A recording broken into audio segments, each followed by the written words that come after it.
Bien. Entonces, les decía, ¿sí? Los primeros relojes tenían astrolabios, inclusive en función del cambio de los ciclos lunares y demás, y los ciclos del sol, ¿sí?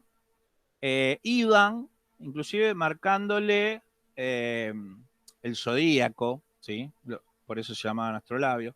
Inclusive no solo daban la hora, ¿sí? Eran mecanismos realmente se fueron complicando con el tiempo, ¿sí? Trabajaban muy, muy bien. Imagínense que los primeros relojes con astrolabios datan del siglo XIII, o sea, año 1200. Imagínense los mecanismos que hacían. Posteriormente, ¿sí? En el año 1352, de autor desconocido, lamentablemente, se encontró, se detectó el gallo de la Catedral de Estrasburgo, ¿sí? Era un mecanismo, habían hecho un gallo en metal, ¿sí? El reloj contaba de astrolabio, como decíamos, marcaban los signos lunares, ¿sí? Calendario, también tenía una estatua de la Virgen con el niño, y a cada hora salían los reyes, se inclinaban frente a la Sagrada Familia, y el gallo cantaba y movía las alas, ¿sí? Todas las horas hacía lo mismo el gallo, ¿sí? Eh, Todavía se encuentra preservado en un museo. Después, por ejemplo, Da Vinci, hay muchas obras que hizo Da Vinci, pero muchísimas otras no se las conoce. En 1500, ¿sí? Diseñó un león mecánico que tenía una serie de palancas, y acá le pongo una imagen del león, ¿sí? ¿Y ustedes qué creen que hacía el león?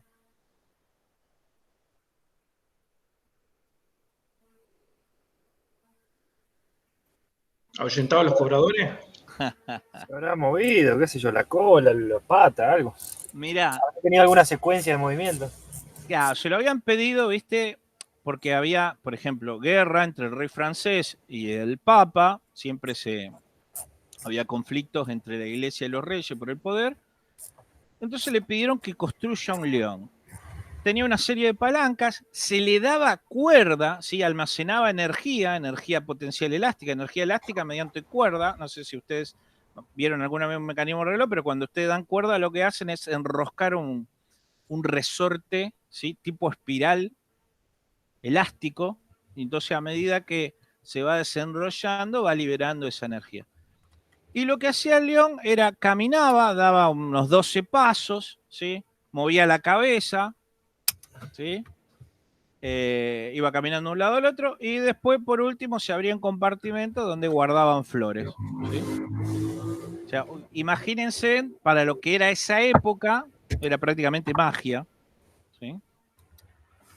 En 1525, Turriano hace el hombre del palo, ¿sí? El hombre del palo, si no me equivoco, es este, ¿sí? Que fue instalado donde crea dos de sus máquinas más importantes, un autómata en forma de hombre que era de madera, ¿sí? ¿Cómo lo usaba? Era para pedir limosnas. Cuando le ponía una moneda, ¿sí? Hacía una reverencia.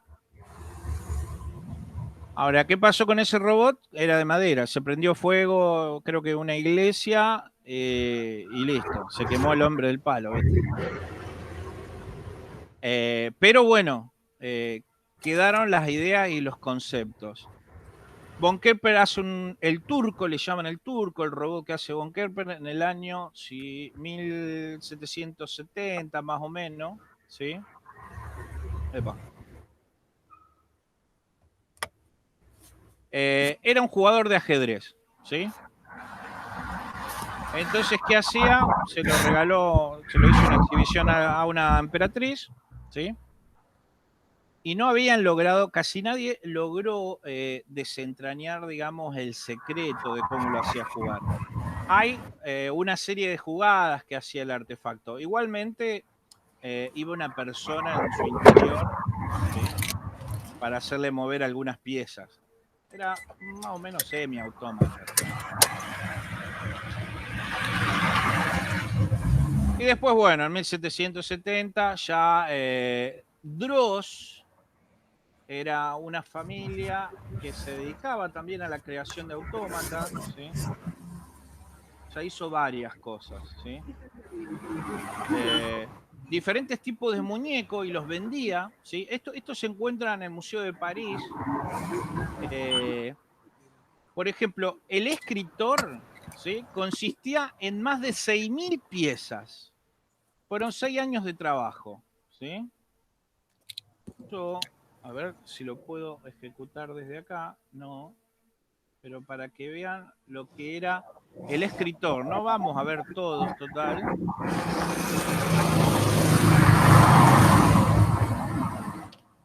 Hay uno que está en la calle, me parece, porque se escuchan los autos. Yo, perdón, dejé la cosa abierta, No, el no hay micrófono. problema. ¿Ven la pantalla? Hola, ¿ven la pantalla, chicos?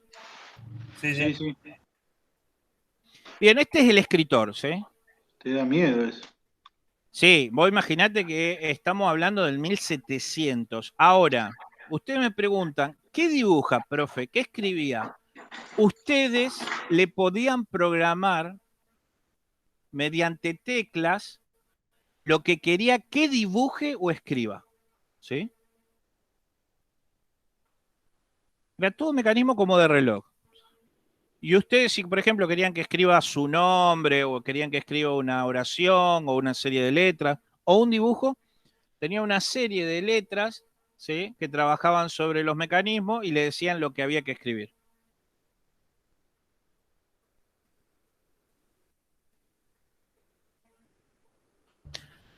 Acá estamos hablando que lo que es electrónica, electricidad, nada, era todo mecanismo, ¿sí?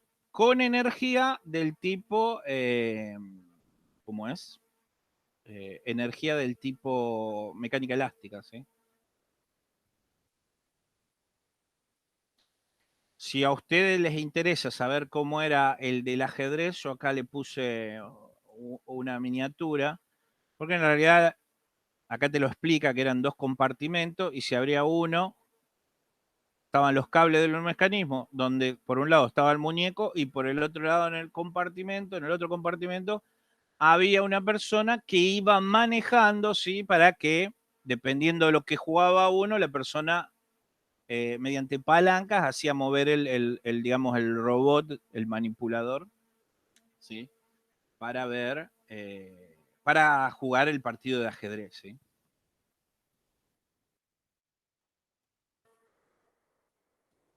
Pero paralelamente se fueron trabajando sobre diferentes robots industriales, a lo cual la palabra robot, ¿sí? Eh, en realidad, si mal no recuerdo, ¿sí? A ver si la puse en la otra, porque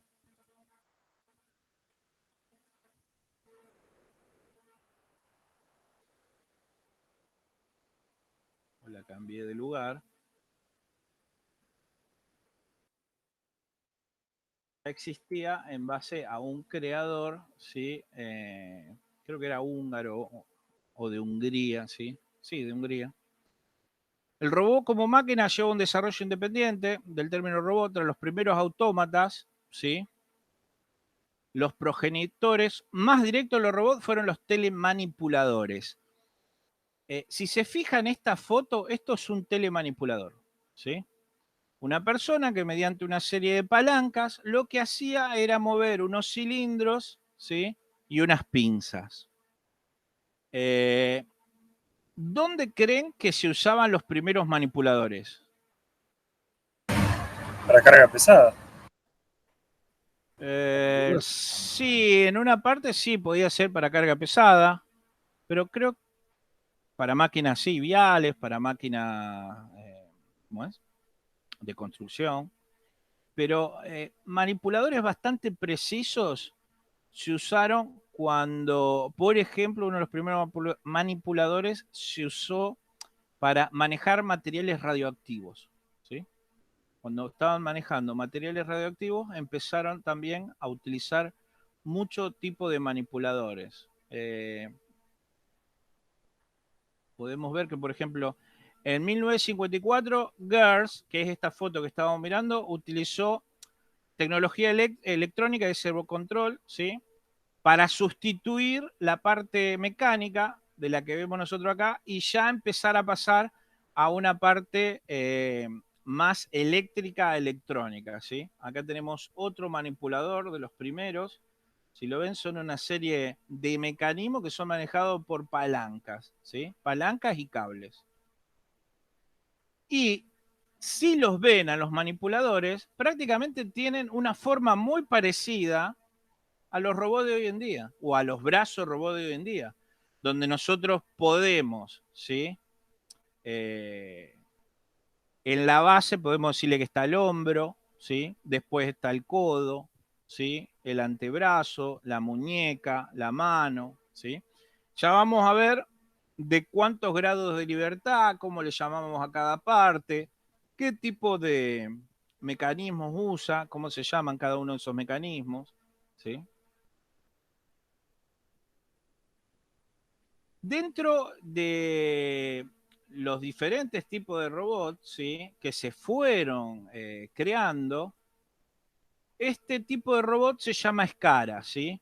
Este fue diseñado alrededor de 1950, no, miento, 1980, ahí lo vi, ¿sí? Eh, lo diseñó un fabricante japonés, ¿sí? Y es uno de los modelos más simples, como ven, ¿sí? ¿Por qué? Porque pivotea, ¿sí? Un brazo sobre un eje, el otro brazo sobre el extremo de ese eje, ¿sí? Y después podés colocar el manipulador, ¿sí? En el extremo. Estos son uno de los más simples, ¿sí? Robots que vienen y trabajan a muy altas velocidades, ¿sí? Y digamos que son más económicos que los brazos robot convencionales que nosotros conocemos, ¿sí?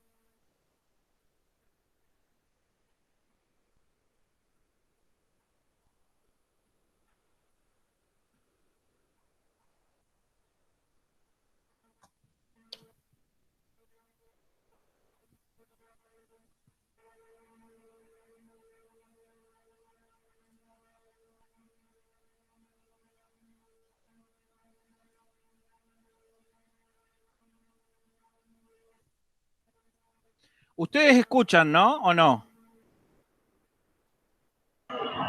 Yo no. A ver si tengo que...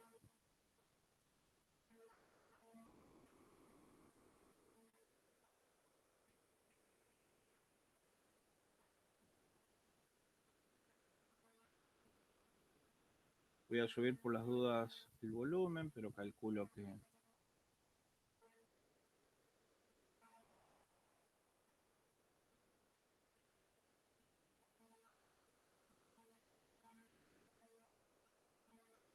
Díganme si escuchan y si no, porque no tengo configuración, o por lo menos no veo. A ver, acá. Video, cámara, resolución, audio.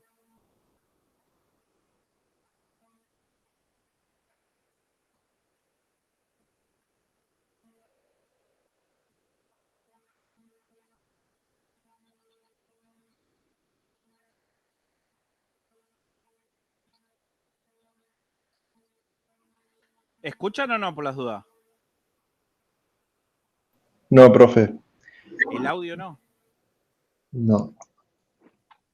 Creo que en la opción, cuando está la opción de compartir pantalla, A ver, estás presentando. A ver, voy a tener la presentación. Voy a presentar tu pantalla completa. Hay una mosca que por un rato le mete un tiro. Compartir. Hasta ahora no encontré la que diga audio, ¿sí?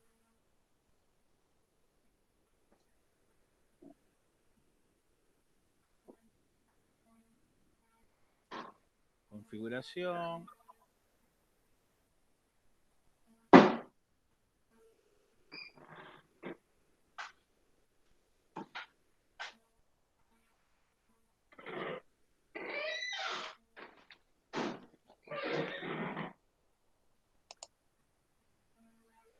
Bien.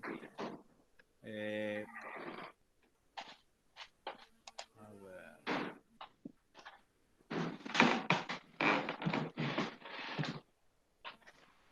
Si alguno sabe cómo hacer para compartir el sonido, me dice.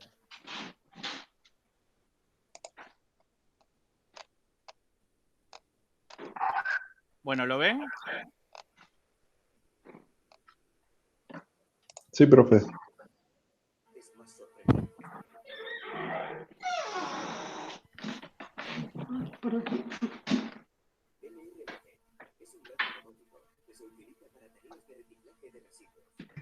Ahora sí, bajito que se escucha.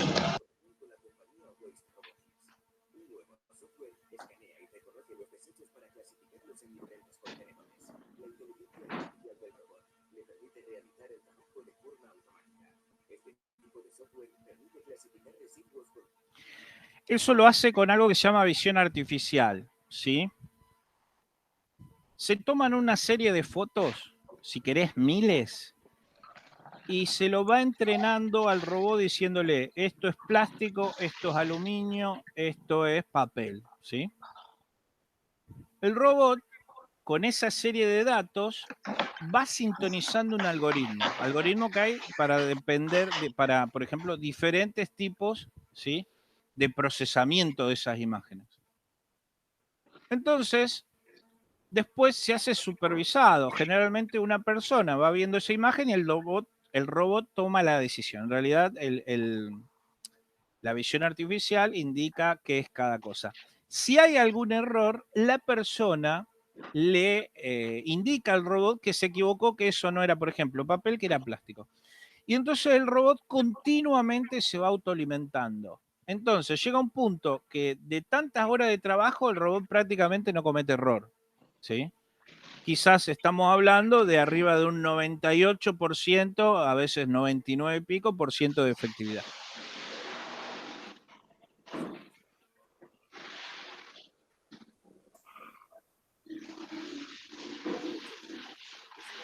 Bueno, este es un SCARA, como habían visto antes.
Escucharon, ¿no? 7 ejes.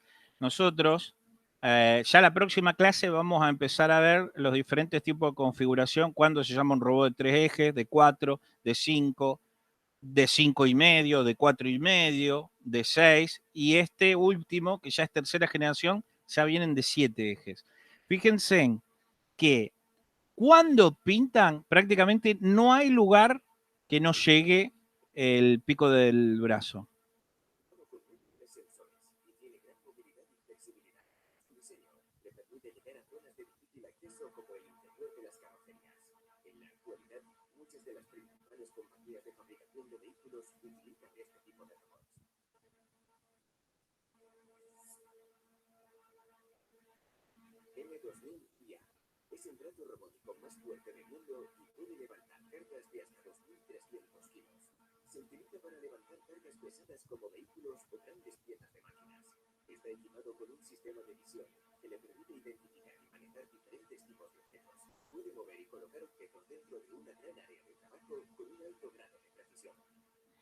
¿Ustedes ven mi mouse, por las dudas?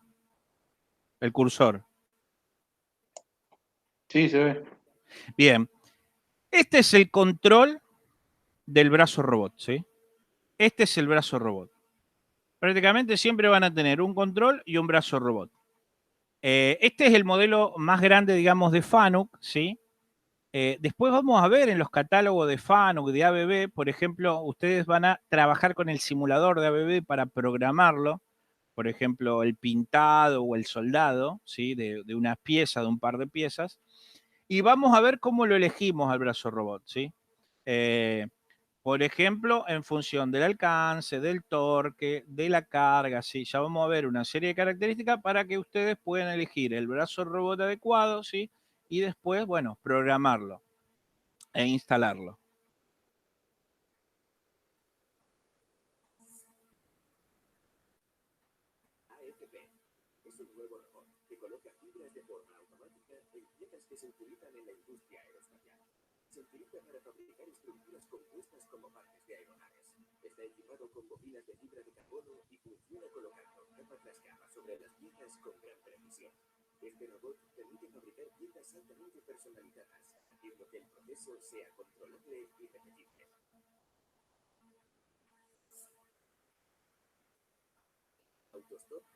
Lo que van a empezar a ver acá son los que usan o los que se están usando en los centros logísticos. Mercado Libre, Amazon. Denme un segundo que creo que se conectó alguien. ¿Sí?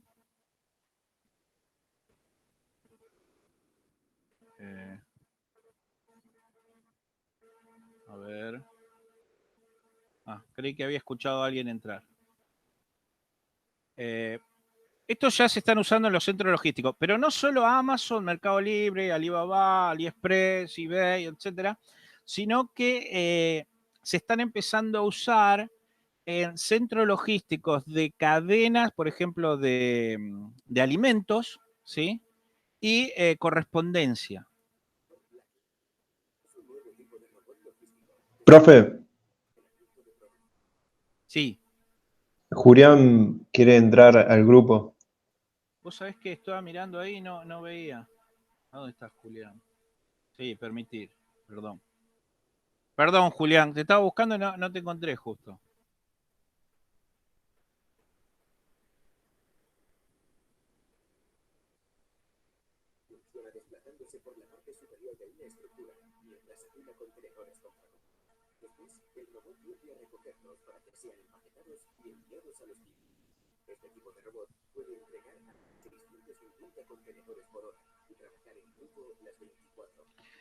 Bueno, esta es una grilla, parece una tabla de Excel, ¿sí? Donde va indicando a tiempo real en qué lugar se encuentra, qué es lo que está buscando, ¿sí? Cuáles son las que ya están liberadas, cuáles son las que están siendo cargadas, ¿sí?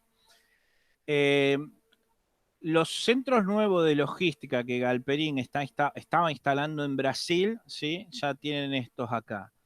El de Mercado Libre de Argentina no sé si ya lo tiene, ¿sí? Sé que tiene cintas transportadoras, etcétera, pero por ejemplo, los de Amazon los tienen todos.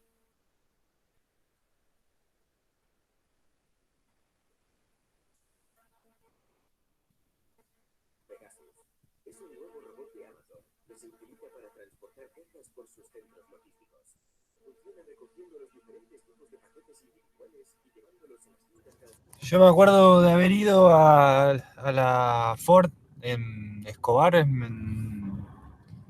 Sí. Estamos hablando hoy, que la puta, que pasó tiempo, che. Por lo menos hace 10 años atrás, más o menos.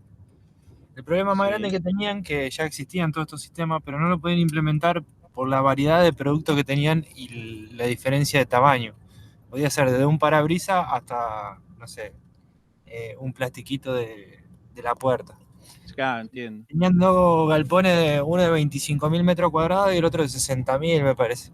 Y el problema más grande era el piqueo de los productos y el tiempo que perdían por no poder automatizarlo por una cuestión de estandarización de tamaño, digamos. Claro.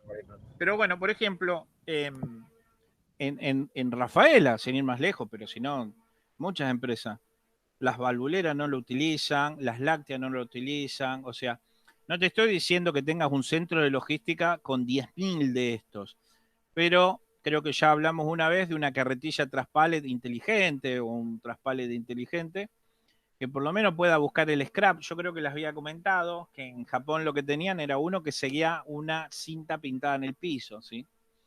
Entonces, al ir pasando por las diferentes células se le llama a un conjunto de máquinas que hacen alguno de los procesos, ¿sí? La persona, por ejemplo, pasaba con un capacho es un tacho de 200 litros cortado a la mitad con dos manijas, donde generalmente, qué sé yo, se tira scrap, que son los residuos de la producción, viruta, ¿sí? Generalmente siempre del mismo material para no tener una mezcla de papeles y demás. Toyota lo tiene en Argentina, acá la fábrica, la planta de Toyota tiene los vehículos, las traspales automáticas y van pintadas justamente por los pisos. Pero no hace falta Bueno, importar. eso es Argentina lo tiene. bárbaro. Eso es bárbaro. Pero, por ejemplo, eh, diseñar algo de esto para una empresa, qué sé yo, les doy un ejemplo, de acá de Rafaela, no es algo tan costoso, ¿sí? Porque con un motor solamente, unas baterías, ¿sí? Un seguidor de línea, ser un seguidor de línea, y que pueda transportar con algún tipo de sensor, ¿sí? Que detecte distancia por si hay un obstáculo en el medio, se detenga, etcétera, no habría ningún tipo de inconveniente, ¿sí? Sin embargo, prácticamente de este tipo de productos en el mercado, digamos, eh, acá local no se consigue. Ya vamos a ver varias oportunidades que hay en el país, ¿sí?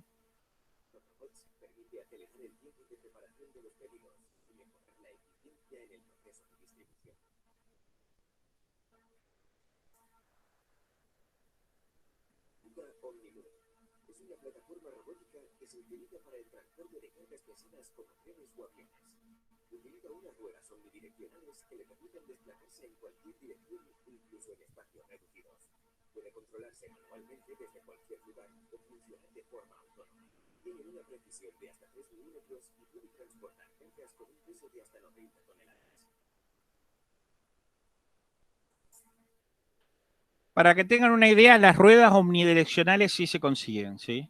No sé hoy cómo estarán en el mercado argentino, pero, por ejemplo, si mandabas a comprar ruedas omnidireccionales de tamaños relativamente chicos, se conseguían, y medianos también. Las grandes no sé.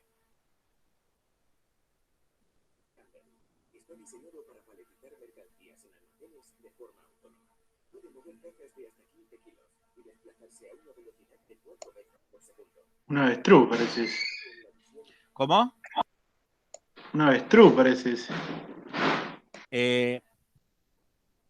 Tengo los precios, porque quizá ustedes dicen, no, pero esto todavía falta. Ya se está usando, ya se están comercializando, muchos de estos, ya vamos a ver muchos modelos que ya se están vendiendo. ¿Ven unos cuadraditos con colores oscuros, blancos y negros en las estanterías y en el piso? No sé si lo llegan a ver. Sí. Bien. ¿A qué se les hace parecido? QR. Al código QR, ¿sí? Eso lo que indica son información, ¿sí? Eso te deriva a una página web, te deriva a un archivo dentro de una computadora. Eso es una indicación que te deriva a un lado, ¿sí? Quizá una persona no lo sabe, pero con una cámara, viendo eso automáticamente, ya te deriva a un lugar. Y ahí él sabe qué producto es. La base de datos le dice ya cuántos están quedando, cuántos tiene, ¿sí? Y bueno, y después el robot se encarga, ¿sí? De, de transportarlo, de sacarlo. Lo que tiene ahí son ventosas, ¿sí? Entonces, haciendo vacío, puede tomar bien la caja, ¿sí? Cambia los manipuladores también, se pueden poner pinzas, etcétera. En este caso es ventosas. Si es algo, una caja que tiene material muy pesado, se puede fondar la caja, ¿sí? Entonces, es relativo lo que vos podés tomar con ventosas. Si tomarías una plancha de acero o un vidrio, no hay problema. Pero cuando es caja de cartón, no se defonde.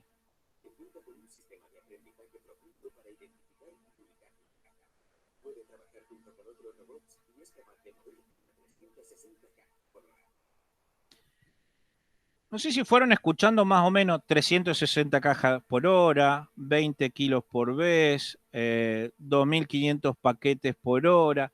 O sea, realmente la velocidad de trabajo que tienen estos equipos eh, es realmente, digámoslo así, va a reemplazar muchísimo la mano de obra, ¿sí? Va a reemplazar mucho la mano de obra.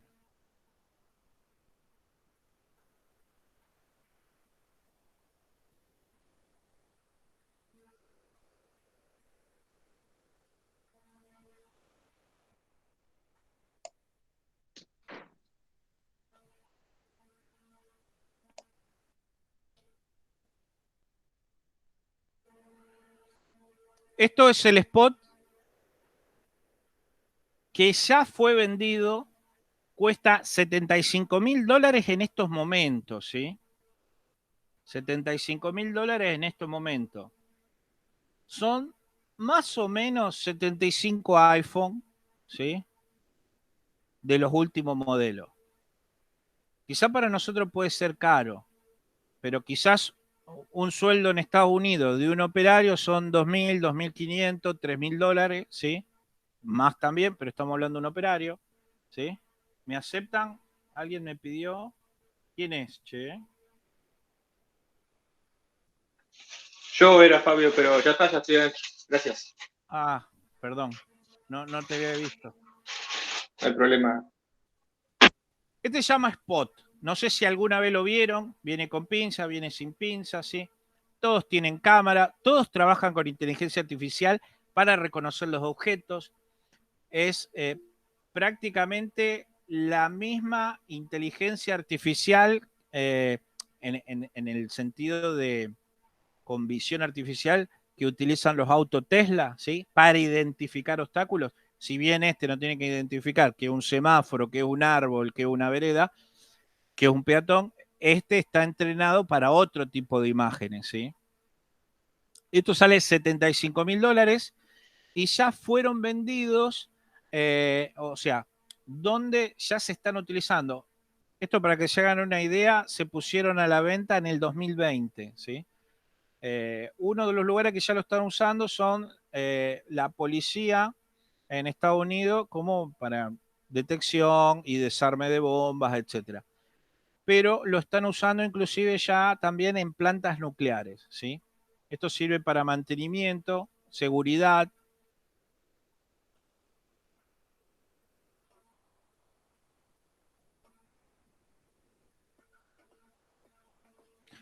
Va a una velocidad de 1,6 metros por segundo. Para fines bélicos también. Todavía no se vio en una guerra el uso de estas cosas, sí de drones, ¿sí? Pero hay que ver. Yo no me atrevería a ir a una guerra con todas estas cosas en contra, ¿sí?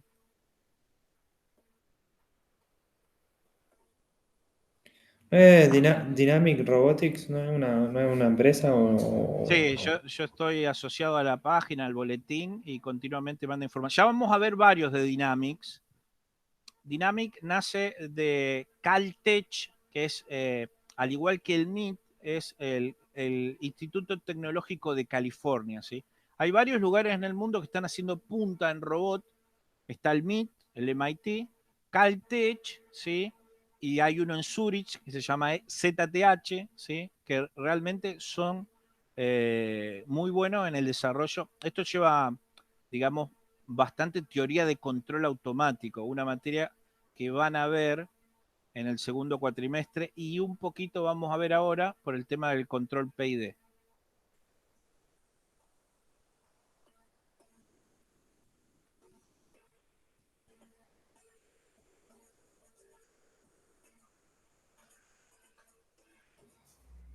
¿El MIT no es la universidad con más estornudo? ¿Cómo? ¿El MIT no es la universidad con más estornudo? Sí, puede ser. Porque es Massachusetts.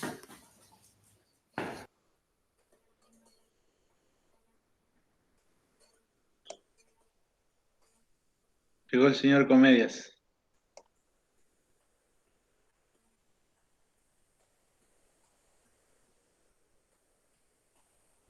Para que no sea todo tan robotizado.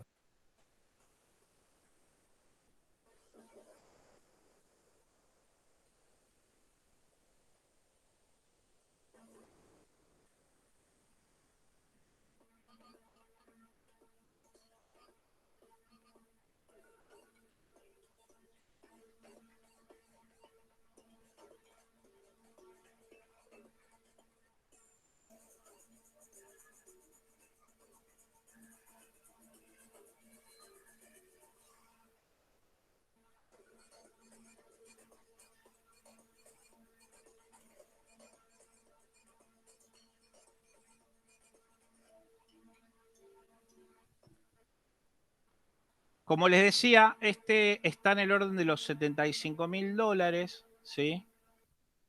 No es una locura para una empresa, dependiendo del uso que se le va a dar, ¿sí? Y más o menos estiman que dentro de 10 años puede estar tranquilamente rondando los $15.000, ¿sí? Generalmente los primeros años son los más costosos para amortizar el desarrollo, pero después, posteriormente, cuando empieza a aumentar la producción, ya al poder comprar mayor cantidad de piezas, se van abaratando mucho los costos.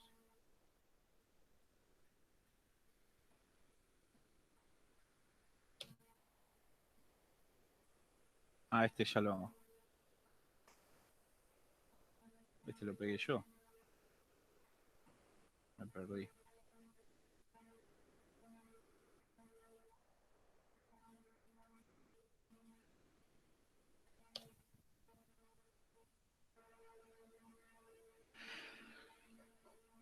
Este Atlas todavía, digamos, no está a la venta. O sea, todavía está en desarrollo.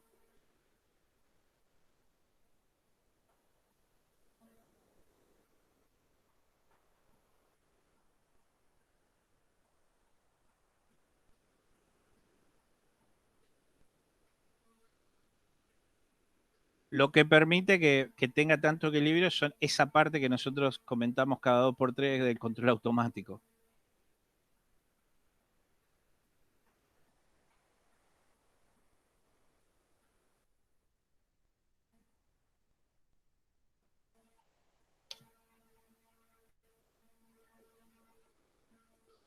Este es el otro de las publicidades que hicieron cuando lanzaron el spot al mercado.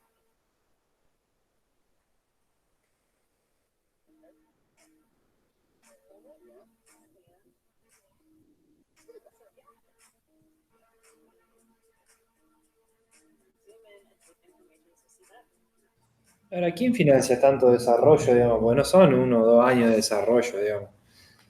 Me imagino que deben tener 10, 15 años de desarrollo de estas cosas o más. El Caltech se separó, digo, perdón, Boston Dynamics se separa del Caltech alrededor de los años, creo que 70 o principios de los 80. A partir de ahí empezó a desarrollar, pero prácticamente los primeros desarrollos, hasta prácticamente los 90, eran desarrollos casi imposibles de llevar a ningún lado, si eran muy puntuales. Después, digamos, con el advenimiento de los celulares, ¿sí? Se abarató mucho los microprocesadores y los microcontroladores. Los celulares provocaron eso. La miniaturización y bajar los costos de los microprocesadores y microcontroladores. Eso que es prácticamente el cerebro de todo mecanismo que ustedes quieren hacer, memoria RAM, cámaras digitales, etcétera. Eso provocó un abaratamiento, por lo tanto, digamos que fue un salto muy grande para que todo esto pueda tener mercado. Si no, eran desarrollos muy costosos, ¿sí? Porque el cerebro, las cámaras, la definición, ¿sí? Era muy grande, tenían prácticamente tenían una computadora arriba, pero el celular provocó todo este cambio, digamos, en la industria, de todo tipo, ¿no? Casi todas las tecnologías disruptivas que ustedes ven, dron, y prácticamente necesitaban una computadora arriba, micro. Estos tipos de robots, ¿sí? Eh, ¿Qué otras cosas? La inteligencia artificial, el machine learning, el deep learning, ¿sí? el hacer un producto tan masivo, ¿sí? Hizo que se abaraten muchísimo los costos y todo esto se pueda llevar a cabo.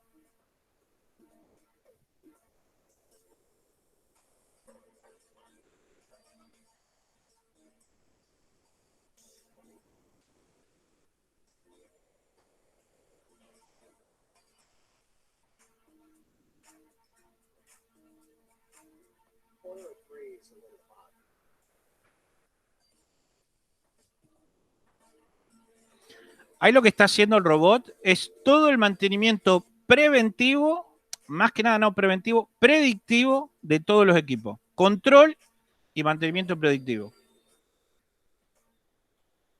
Lo hace solo.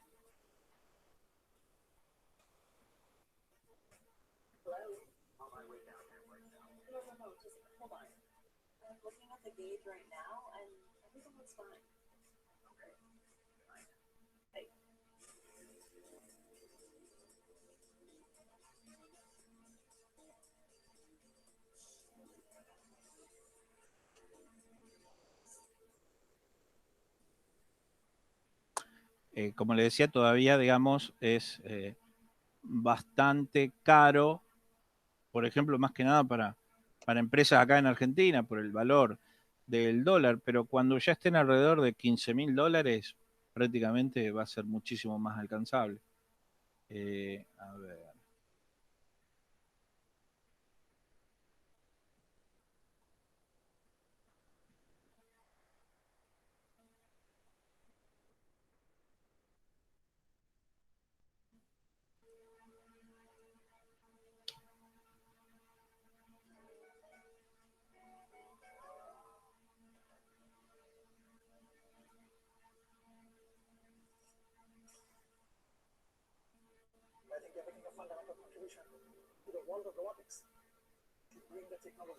Este es el Segway, el que la persona va arriba.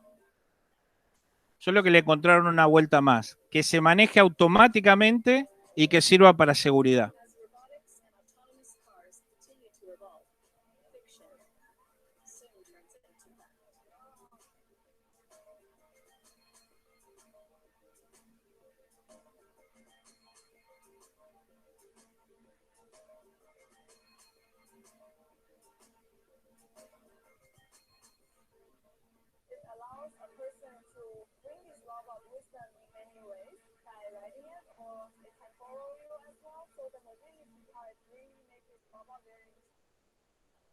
The Segway robotics platform can provide a level of companionship for an elderly person, but at the same time be able to assess their health conditions by observing them. Los visión artificial para reconocer.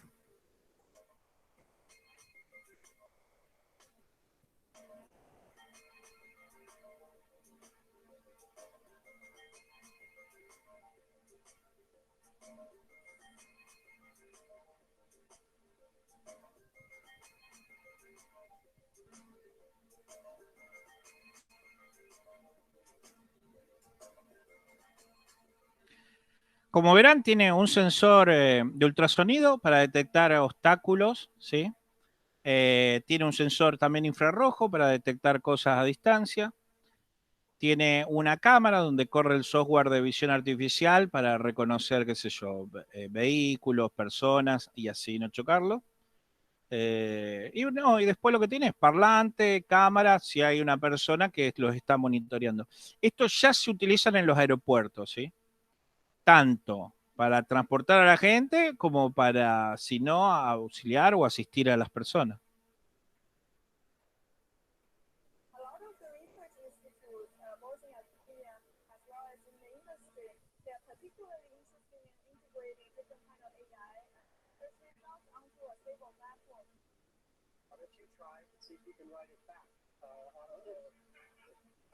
Okay, let's see if I can do it. Hold on. There we go. Bye.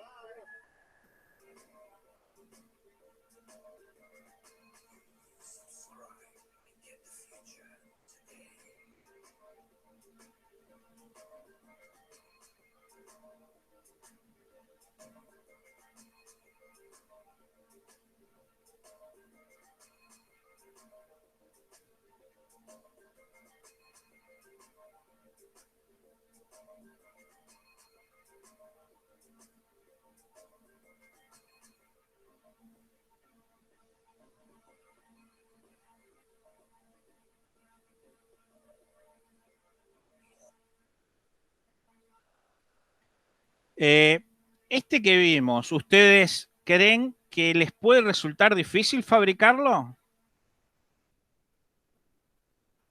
No con todas estas prestaciones, ¿no?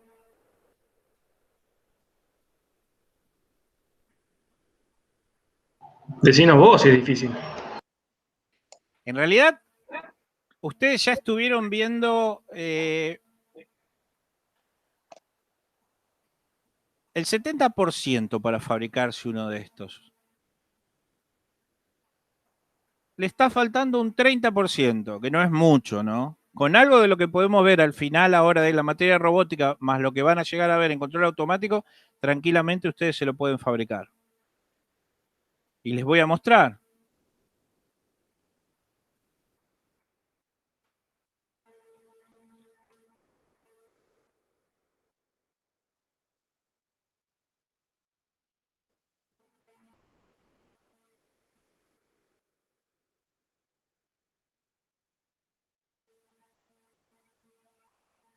A ver si lo encuentro.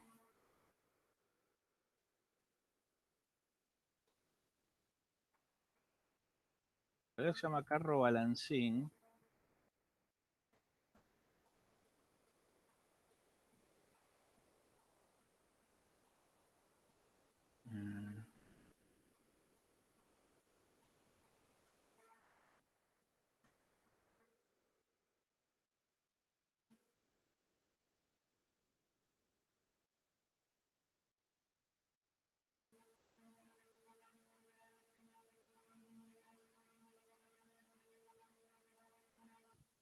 ¿Quieres obtener más de la minería de Ethereum? Esta es tu oportunidad. Los más inteligentes. Mira,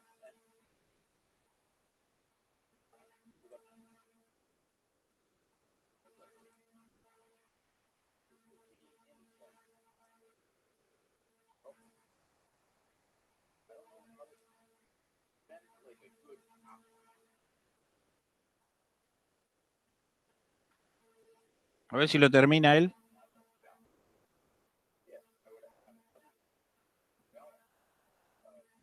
Ah, él no lo termina. Este chico acá no lo termina. Voy a ver si encuentro otro.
Bueno, el control automático que hicieron acá todavía no tiene una buena sintonización, ¿sí?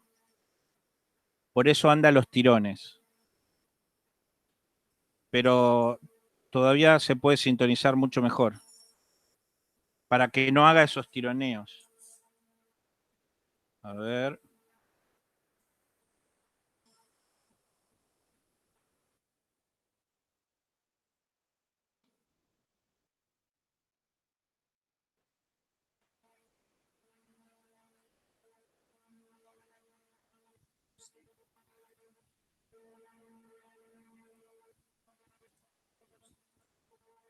Esto quedó todo con el MATLAB.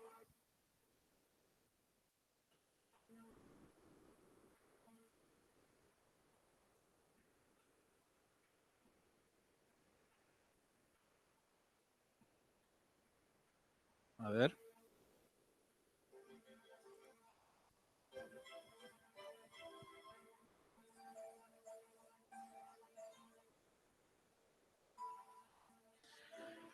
Todo lo que usa prácticamente ya lo vieron.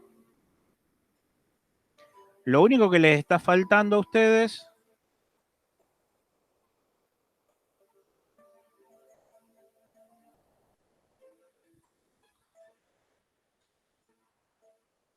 Plata.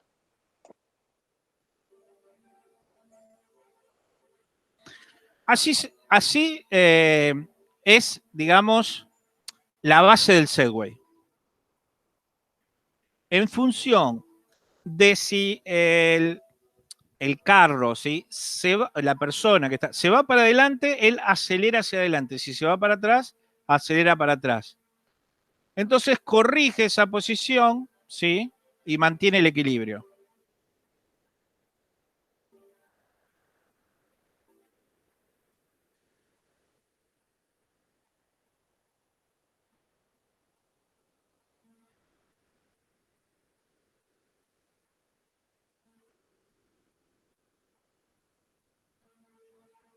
Ahora ustedes me dirán, profe, ¿y para esto qué necesito? Un Arduino, que puede ser cualquier modelo. Si quieren, un sensor ultrasonido para que no se choque nada. 2 motores de corriente continua. Si quieren, lo pueden conectar al celular con Bluetooth. Si quieren, pueden conectar con Wi-Fi y controlarlo desde el celular o controlarlo desde la computadora. A ver si hay otro.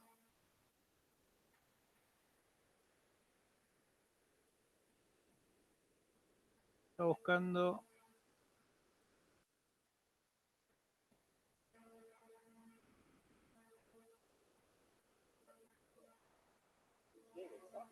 Bueno, lo que ven ahí ustedes es el PID que le pusieron, todavía no está bien sintonizado.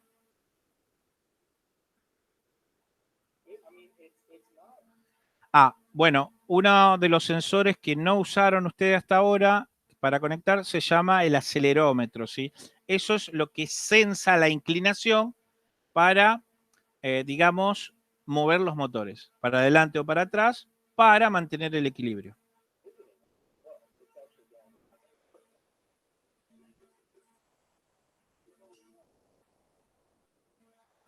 Bueno, nada, eso les quería comentar sobre eso, ¿sí? Para que no crean que muchas cosas están muy lejos, ¿sí? Quieren hacer algo con las prestaciones de eso, bueno, ahí sí necesitan que alguien lo financie con una inversión grande, pero si no, aprender a hacerlo en sí no es tan complicado, ¿sí? Hay ciertas cosas que no son tan complicadas.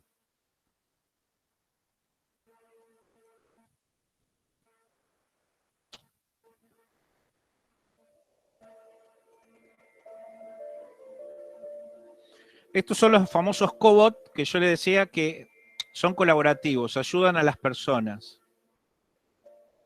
Y no tienen cajas, cajas de engranaje, cajas reductoras de alto torque. Y además, cuando detectan un obstáculo, se detienen para no dañar.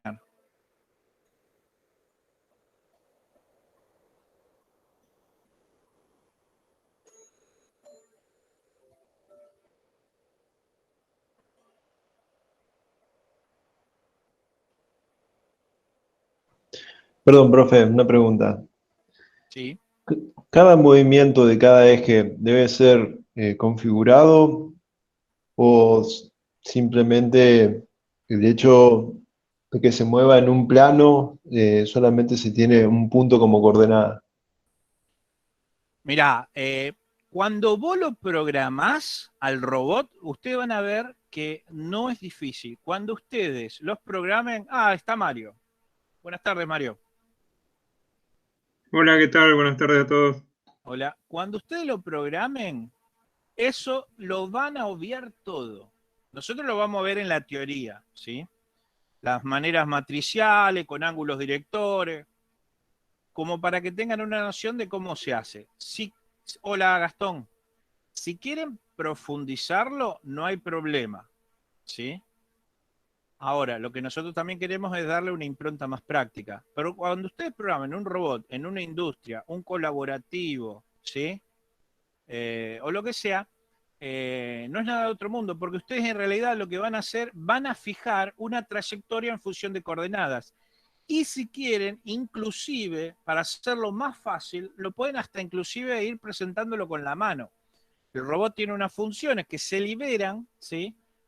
y ustedes los van llevando con la mano, del cual él va tomando esas coordenadas y después hace el movimiento, ¿sí? Ya vamos a ver que inclusive hay robots que dependiendo de donde tenga que empezar y terminar, ellos también buscan el mejor movimiento. Ustedes solamente tienen que decirle lo que tiene que hacer, ¿sí? Nosotros en el simulador, ¿sí?, de ABB, que es dentro de los robots del mundo, es para mí uno de los mejores, junto con KUKA. Igualmente, los japoneses, los Mitsubishi, etcétera, no son malos. Les voy a decir una cosa, o sea, a ese nivel prácticamente no hay producto malo, ¿sí? Tienen que ser confiables. Lo que entra ya a jugar muchas veces es la parte de repuestos, ¿sí?, o servicio postventa, y las interfaces que sean fáciles de manejar. Por eso ABB está logrando cada vez mejores interfaces, ¿sí? Estamos hablando que podés conseguir inclusive un brazo robot de 4 ejes y medio en $15.000, ¿sí? O sea, eso le comentaba el otro día a Mario, para un organismo educativo te hacen una rebaja abismal, ¿viste?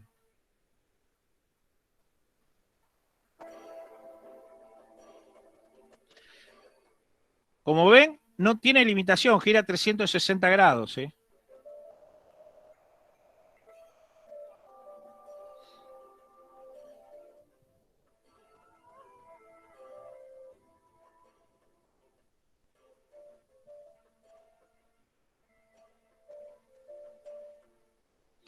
Bien, ¿por qué dice alimentación neumática interna? Fíjense, inclusive lo que ya han logrado. Fíjense que las mangueras no van por el robot. El ducto de aire comprimido, ¿sí? O digamos, tiene caños internos de aire comprimido. ¿Para qué? Para cuando ustedes coloquen los actuadores, las pinzas que se abren y se cierran con cilindritos neumáticos, ¿sí?, van todo por adentro del robot, nada va por afuera.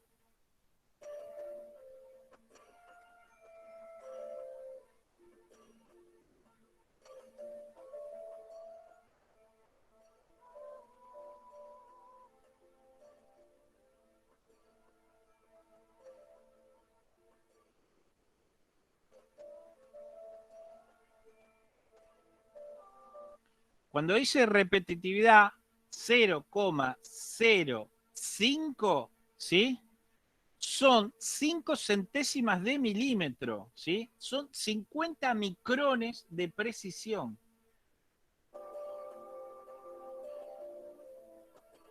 O micrómetros, como le quieran llamar.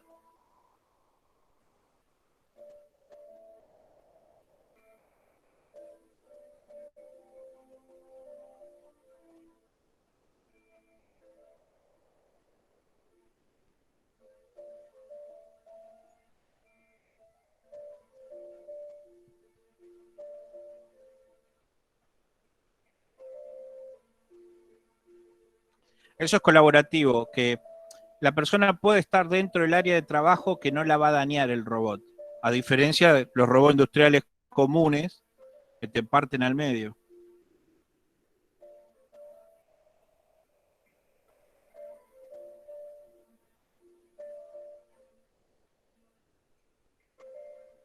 Fíjense en el tamaño de estos robotitos, ¿no?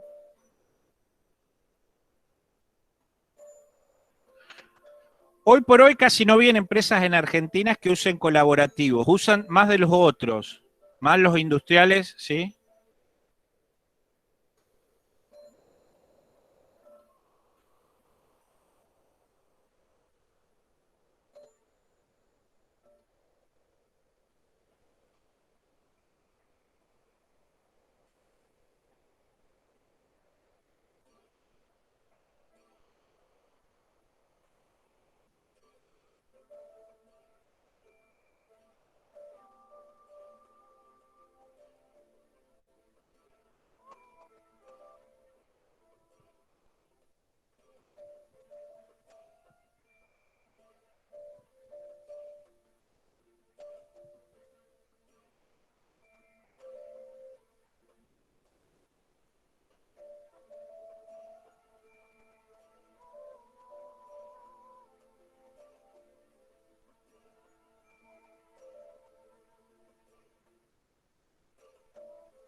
Ahora, ¿cuánto creen que puede estar costando ese tipo de robots colaborativos?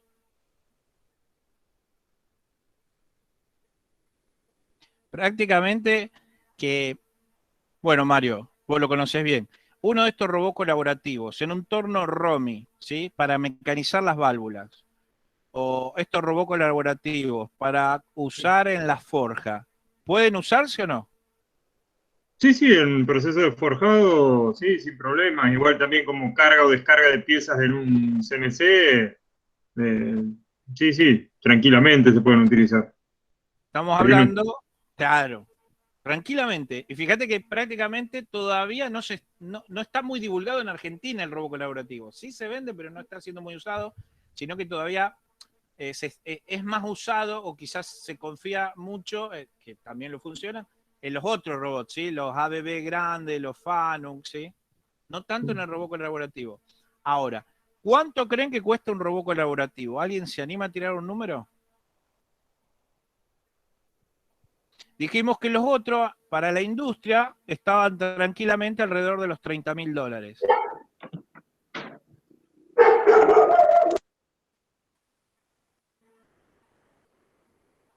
¿Alguien se anima a tirar? ¿Eh? $80.000. Un poquito menos, ¿eh? Fíjense, tienen de 5 ejes, $9.000. De 6 ejes, $10.000. Si quieren barreras o añadido de encoder extra, ¿sí? Ponerle alrededor de $1.000 más. Uno un poco más grande, ¿sí? De 5 ejes, unos $12.000 o $15.000, ¿sí? Para alta carga, unos $14.000. Y para alta velocidad, unos $16.000 más o menos. Uno Pero, más grande todavía, de 4 ejes, $15.000. ¿por qué tiene un menor precio que el otro? Porque, a ver, digamos, los mecanismos, ¿sí? Son mucho más económicos, es menos voluptuoso, ¿sí? Eh, como es, fíjate que, a ver,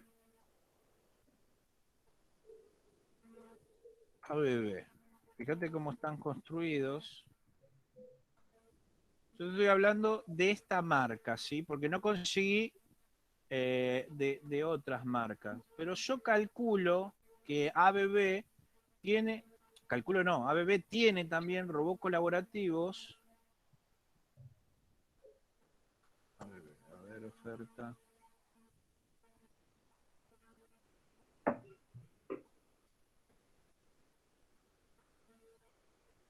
Productos y servicios.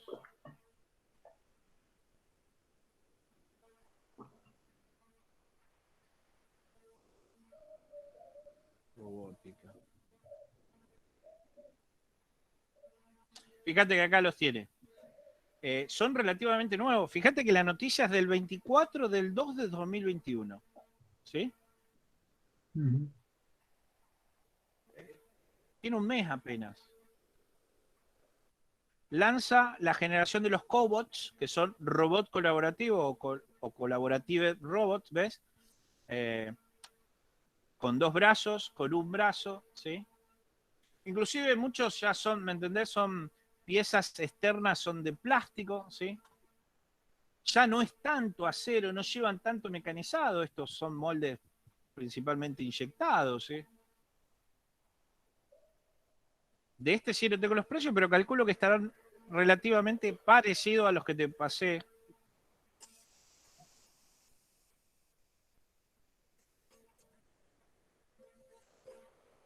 Sí, hablando de nivel industrial, la verdad que son precios muy buenos, digamos. Perdón, ¿quién me lo dijo? Mario, Sí, vos, ¿sí? sí, claro. Pero hablando a nivel industrial, no quiero ser soez, pero le rompe el negocio a los otros robots, ¿sí?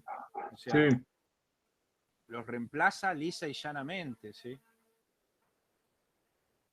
Yo creo que todos ya sacaron su línea de robots colaborativos, porque también había poca información antes, vos también, Mario, lo sabés. Compraba lo que te ofrecía el vendedor. Sí, Muchas veces no había nada. ¿eh? Que no había nada de información, era el distribuidor que caía primero, era el que abarcaba el mercado.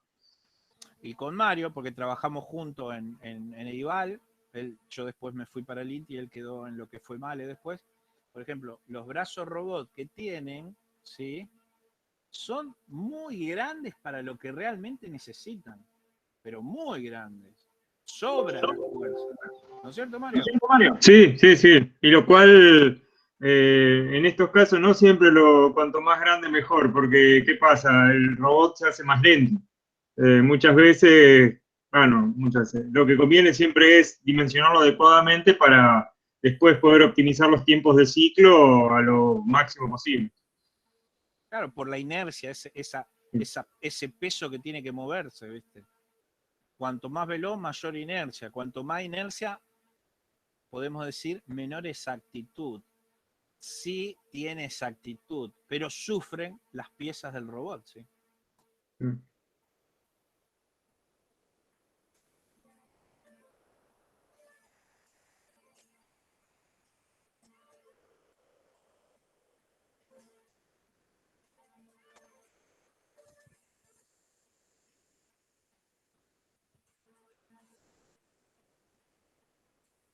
¿Con qué frecuencia tienen que requieren una reparación este tipo de máquinas? Mirá, generalmente, acá te lo puede responder muchísimo mejor Mario. Yo te digo, generalmente estos tipos de equipamiento están diseñados para que duren 10 años, prácticamente sin problemas, ¿sí?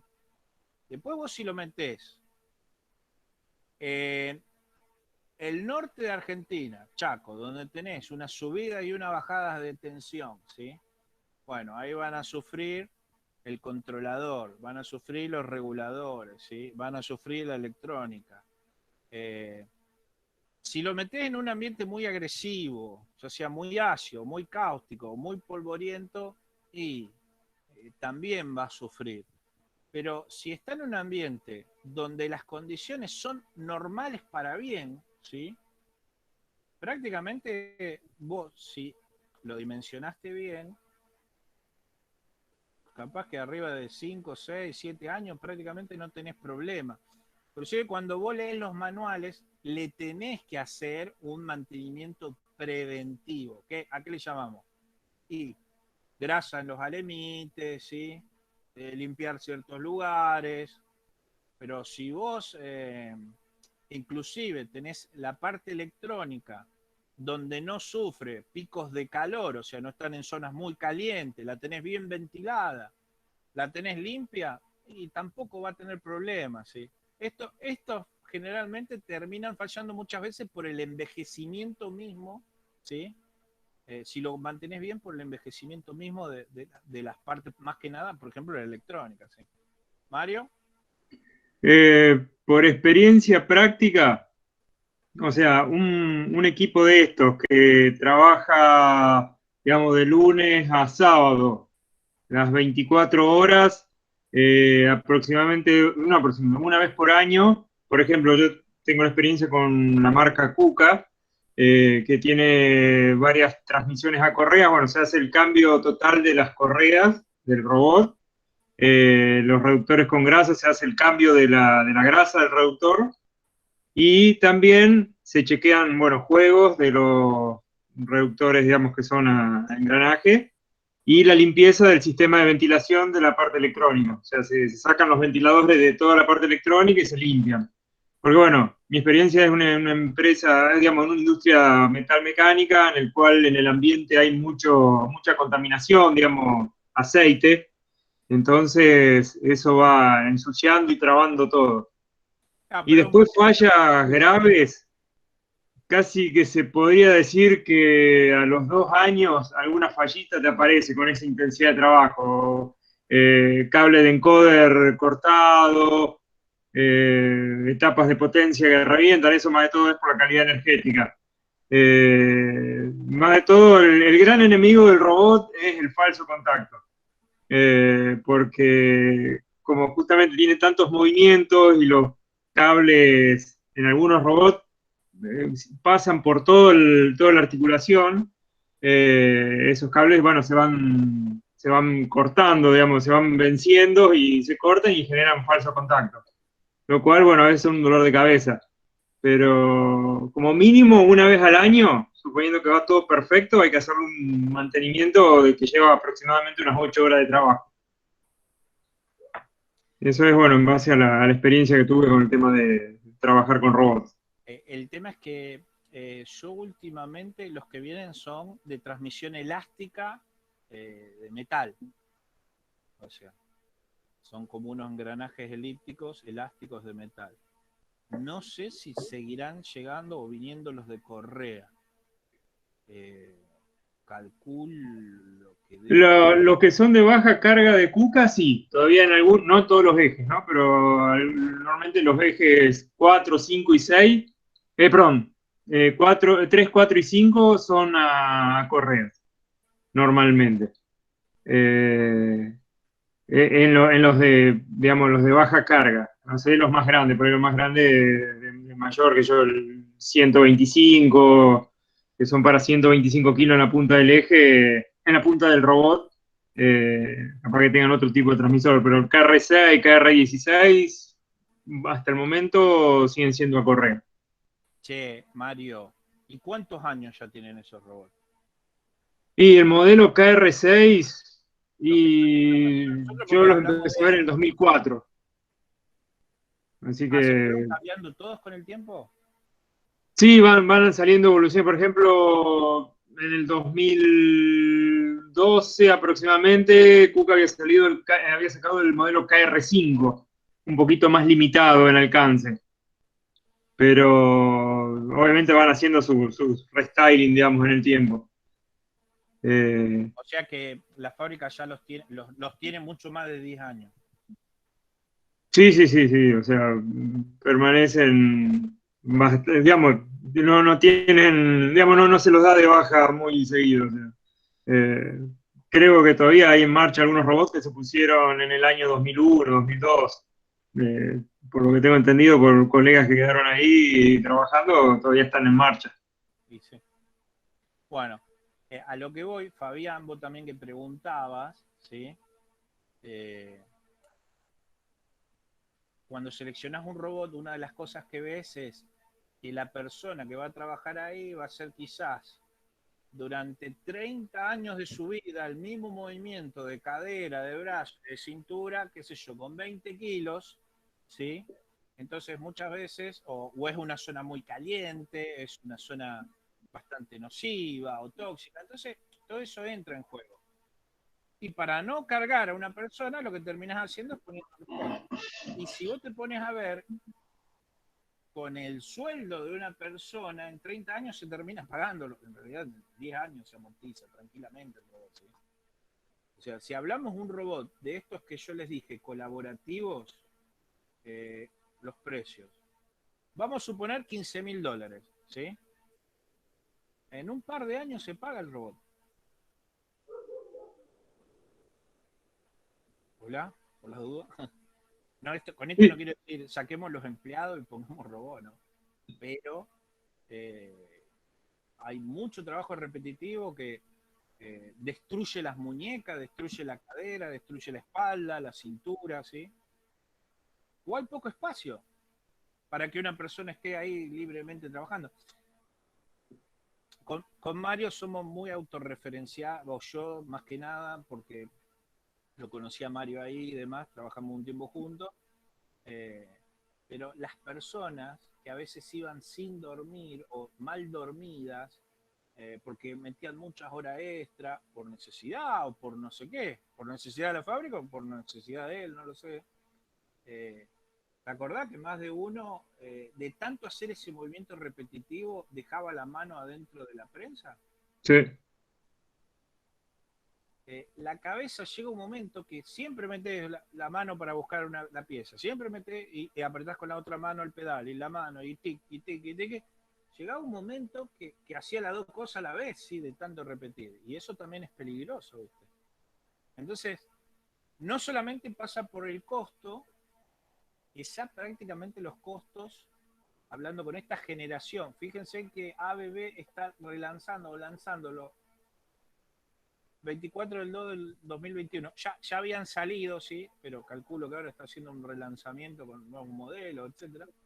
Prácticamente los precios de lo que estamos hablando es totalmente accesible. Te evitas ciertos problemas, ¿sí?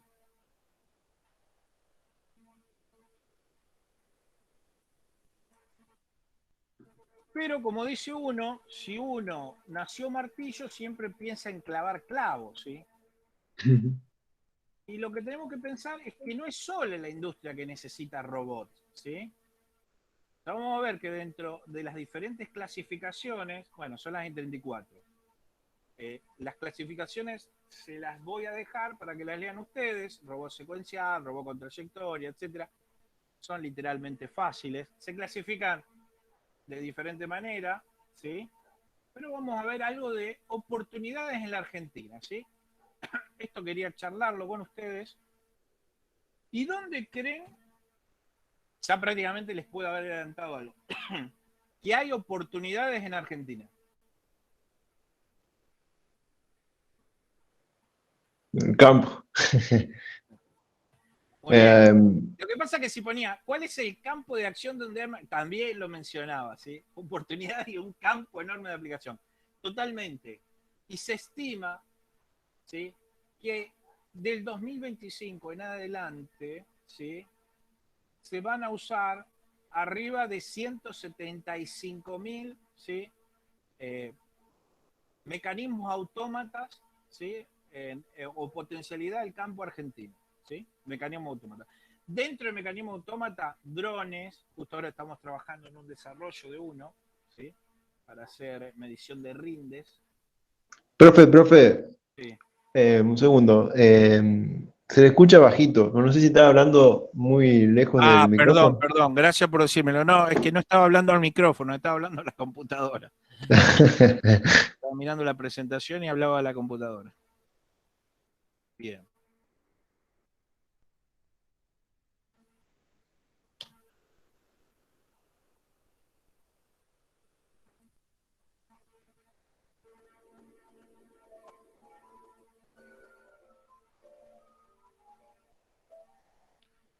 Esto es un programa rural de acá de Argentina, ¿sí?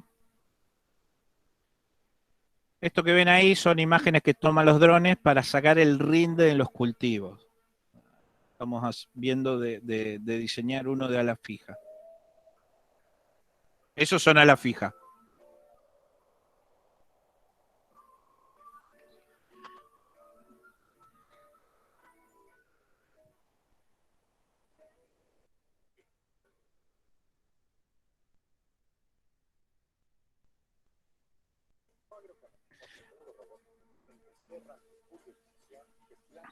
Este es robot autónomo, no necesitan alguien que lo conduzca. Sí, alguien que lo maneje, pero lo puedes programar con la tablet, ¿sí?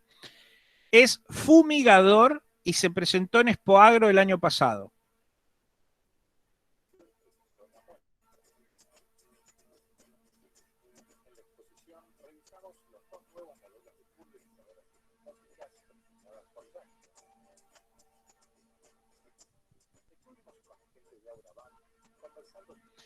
Les comento algo, ¿no? Las cabinas de las pulverizadoras, de los tractores, de las cosechadoras, con toda la electrónica de control, los monitores, por ejemplo, si es sembradora, de siembra, si es de cosechadora, de cosecha, etcétera, tienen como 4 o 5 monitores, más los joysticks, el control, la cabina, ¿sí? Todos esos equipos son importados, ¿sí? Y las cabinas principalmente se fabrican en Brasil. Son costosísimas. Estamos hablando de quizás una cosechadora está arriba de los 350.000, 400.000 dólares, ¿sí? A lo cual un 25%, un 30% tranquilamente se lo lleva a la cabina y todo lo que tiene adentro. Cuando se piensa en las nuevas máquinas agrícolas, se eliminarían todos esos costos. ¿Por qué? Porque todo queda a una tablet o a una PC.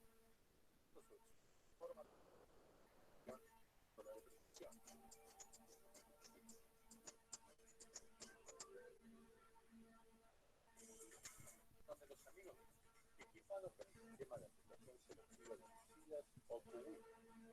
Aquí conversamos con uno de los desarrolladores del robot, equipado con inteligencia artificial y numerosos sensores, lo que le permite trabajar todo el día en forma totalmente autónoma con todas las medidas de seguridad. Bueno, ahí lo que hace, coloca herbicida donde se necesita.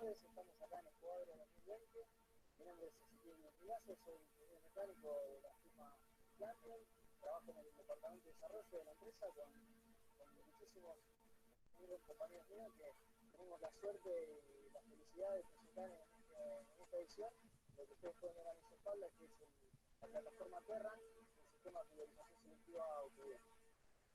Tal como se venía adelantando en redes sociales, es la nueva manera de trabajar en campo. Es una plataforma que viene a llevar el nivel de automatización de la labor agrícola al 100%. Es un robot totalmente autónomo, de tracción eléctrica. Esta versión tiene dos motores delanteros, podría ser también una versión de 4x4 con 4 motores eléctricos. El tema de ese autómata fumigador es que son medio chicos para lo que se usa generalmente. Generalmente tienen 30 metros de ala. Con eso va a estar un rato fumigando. Perdón, ¿alguien preguntó algo? Yo, Lucas. ¿Se escucha? Ah, Lucas, se escucha abajo. Luca, mientras le dure la batería, puede andar ese. Sí, bueno, pero no es lo mismo fumigar con algo de 30 metros de ala que con eso que si tenés que fumigar 3.000 hectáreas, no lo sé. Totalmente, Lucas. Pero después, si querés, te muestro los autónomos más grandes, ¿sí? A ver, estos son los primeros modelos que están saliendo a la... Vos pensás que lo que tienen que ganar es confianza, el comprador, ¿sí? Lo que tiene que ganar es confianza. Entonces, bueno, van probando los primeros modelos. Pero es como todo. Sí. Igual ya las mismas máquinas ahora, las fumigadoras actuales, digamos, ya vienen con posicionamiento de GPS, les corrige, les calcula el viento por el tema de la deriva, de lo que se va a dispersar, cuánto tiene que tirar, con qué pico tiene que usar y todo. O sea, ya vienen bastante automatizados. Y así todo se rompen, te diría, bastante, porque tengo digamos, mi cuñada trabaja en la parte de fumigación y están todo el tiempo renegando porque se les cuelga, se les traba el sistema, no anda y después llama a fábrica. Y todo. Sí, a ver, todo lo que sean máquinas agrícolas, todos los años tienen problemas. La que quieras, cosechadora, sembradora, fumigadora, ¿sí? ¿Por qué? Por el ambiente al que van y la tierra se te mete en todos lados, no hay manera de evitarla, ¿sí? Se te mezcla con la grasa, se te mezcla con el aceite, ¿sí? Es muy abrasivo, ¿sí? Entonces siempre estás teniendo problemas. Si vos me decís, pero más o menos ya es como que lo acepta, el gringo eso ya lo acepta. Bueno, trata de cada 2 años, cada 3 años cambiar toda la maquinaria, ¿sí? Pero esos problemas siempre están. Lo que viene ahora la tecnología es eso, a tratar de vender equipamiento cada vez con toda la tecnología que tiene el otro, pero bajando los costos porque ya no necesitas, ¿sí?, una persona arriba. Por ejemplo, la conducción autónoma no solo va a ser para vehículos en la calle, sino que ya se plantea para camiones o convoys de camiones, quiere decir, camiones uno atrás del otro, donde solo tenga un chofer y los otros camiones los siguen de atrás, ¿sí? Tipo trenes. Pero lo que es la maquinaria agrícola va a ser punta en lo que es conducción autónoma, porque prácticamente no necesitas, o sea, con el equipamiento que tenés, no necesitas un conductor arriba. Hoy por hoy, con la tecnología que tenés. Al eliminar eso que yo le decía de las cabinas, de los comandos y demás, abarata muchísimo los costos. Todavía no está la suficiente confianza generada acá en Argentina. Pero, por ejemplo, en Australia, ¿sí? Australia, parte de Sudáfrica, el centro-sur de Estados Unidos, ya se comercializan lo que son tractores, ¿sí?, en conducción autónoma.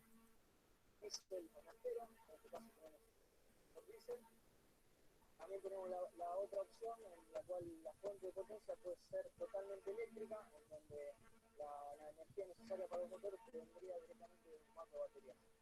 Los motores eléctricos son de tipo Brasles, son motores muy confiables, muy robustos, están especialmente diseñados para esta aplicación, para las necesidades de torque y velocidad que demandan. Están directamente acoplados a las ruedas, no hay transmisiones mecánicas intermedias.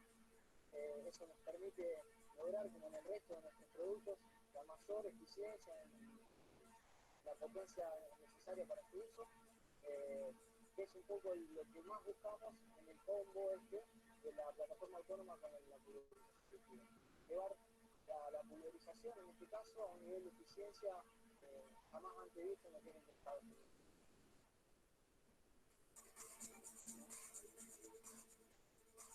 Tampoco hay que pensarlo como un solo equipo, hay que pensarlo como un conjunto de equipos que meten en el campo y trabajan en tándem.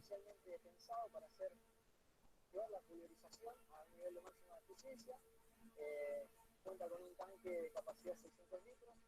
El peso de toda la estructura está muy optimizado para que sea un vehículo liviano, que demande poca potencia, poca compactación y además complementado con el sistema de pulverización selectiva o QE, lograr la mejor eficiencia en aplicación de herbicida hasta el momento. La velocidad de trabajo son 15 km por hora, con una autonomía del vehículo de 8 horas. La autonomía del producto químico va a depender del grado de malezado que tenga el campo. Nosotros, por estudios que hemos realizado, sabemos que estamos reduciendo un 80% el uso de herbicidas. El producto que ustedes ven acá atrás está en un estado de desarrollo de un 80-90%, ya no es más un prototipo. Estamos buscando poder empezar a probarlo en condiciones reales y bueno, esperar para el año que viene ya lanzarlo comercialmente. Bueno, este es uno. Upa.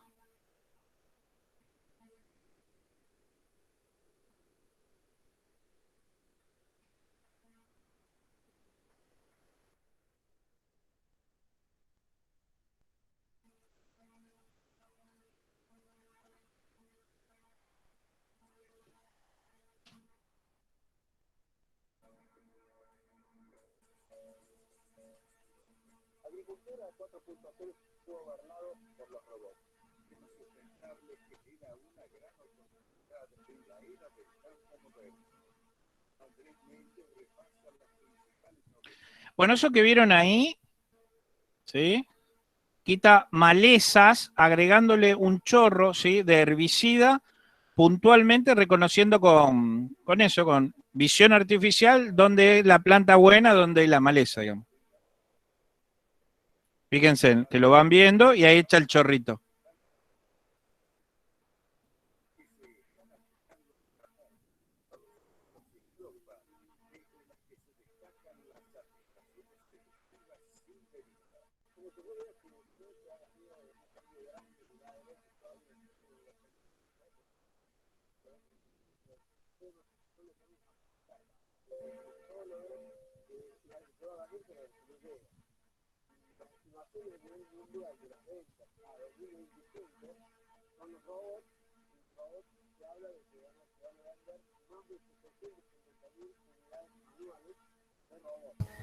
Y en sí esos equipos, cuando sale es decir, cuando sale Dame un segundito, ya te respondo, ¿no?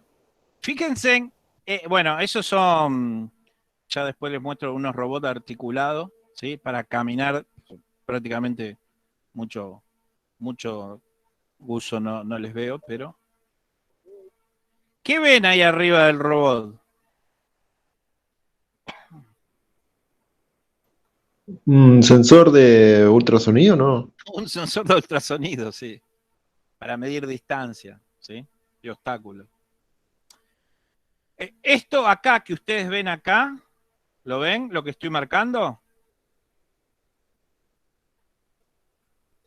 Eso lo usó Matías Nelen. ¿Qué son esos, Matías?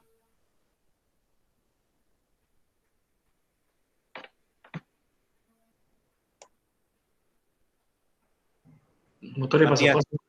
¿Eh? ¿No son motores paso a paso? No, son servos. Servos. Los servos son. Y ahí lo que tiene es un aerosol, viste, que tiene una manguerita y empuja el aerosol para fumigar, pero esto sería como un prototipo de un robot que deja caminando por el campo y va recorriendo y va, qué sé yo, tirando herbicida, ponele. A lo que voy es que muchas de las cosas que ustedes ya vieron, saben implementarlas, ¿sí? Por eso después ya vamos a ver el PID, como para que vean muchas cosas más todavía. Sí, discúlpame por haberte interrumpido, pero Gastón, decime. Esas máquinas, ¿y cómo las prueban? ¿Cómo las prueban? Para ver qué tan fiables son cuando en el mercado. Bueno, mira, Esa es la condición que esté trabajando la máquina. Yo trabajé, a ver, de lo que te puedo decir es Después de que referencial. mueren 3 o ¿Cómo 4 las prueban en el personas, mercado?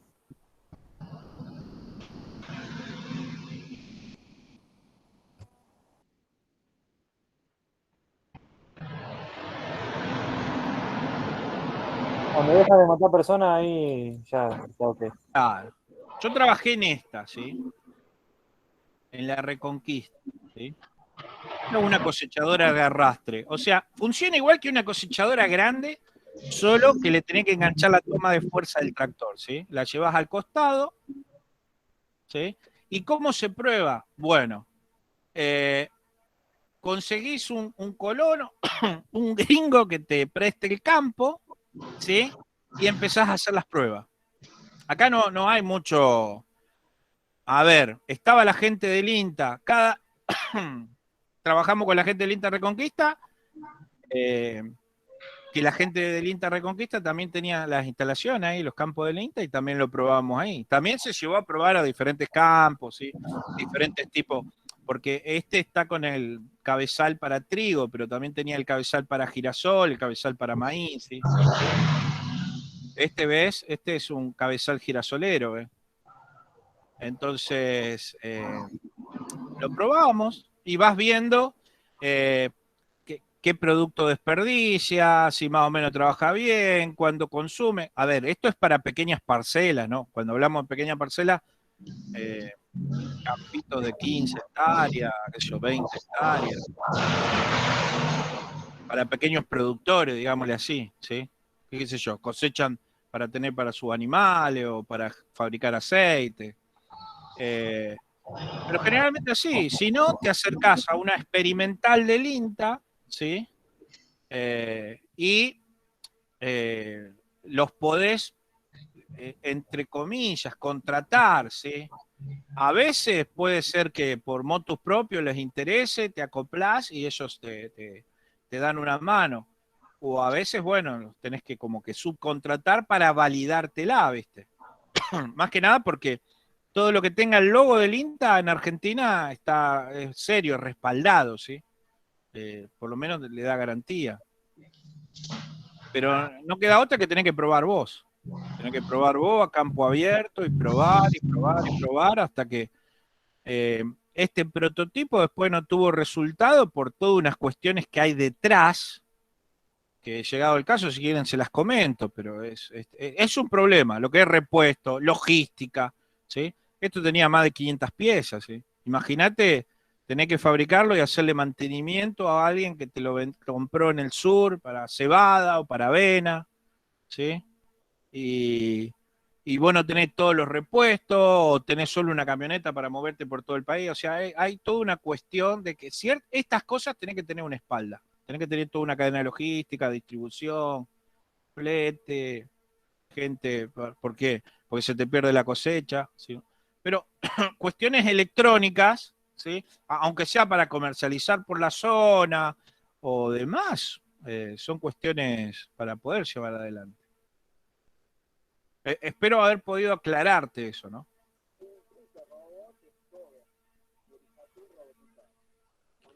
¿Ve? Eso es visión artificial.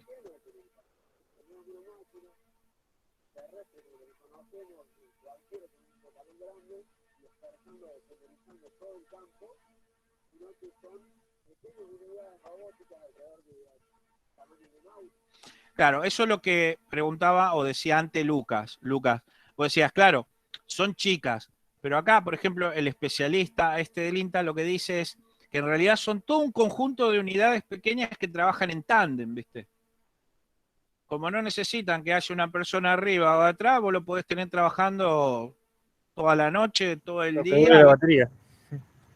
La batería, pero también vienen con motores de combustión interna, ¿sí?